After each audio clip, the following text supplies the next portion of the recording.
Finalement, un recruteur, c'est avant tout un fouineur, un observateur, un curieux, quelqu'un qui va aller observer, questionner, regarder beaucoup de matchs, euh, voir beaucoup de joueurs. L'idée finalement, c'est qu'il ait en lui une base de données, une connaissance générale de la pratique, mais aussi des joueurs de multiples niveaux, suffisamment étoffés pour qu'il puisse assez vite être en capacité de diriger les clubs vers un joueur à potentiel. Euh,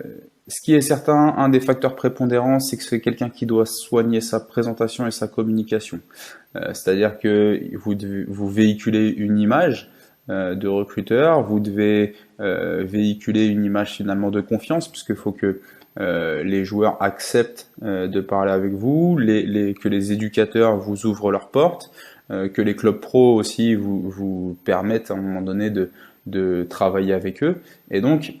c'est très important que vous ayez une présentation et une posture adaptée aux différents contextes dans lesquels vous allez exercer.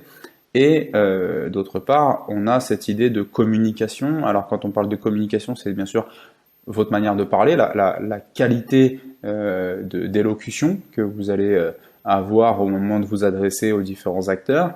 Et au-delà de ça, ce qui me semble être aussi très important, et ça va rejoindre un peu ma posture euh, de recruteurs, en tout cas de formateurs de recruteurs qui vont être les plus éthiques possibles, c'est faire en sorte que sa communication, pour reprendre une phrase chère aux quatre accords Toltec, c'est que votre communication et que votre parole soit d'or, c'est-à-dire que vous ne devez pas mentir, pas inventer, pas grossir le trait, l'objectif étant d'être capable à un moment donné d'être le plus clair, précis et honnête possible envers les joueurs et les structures, les éducateurs, les familles, pour faire le travail le plus qualitatif possible.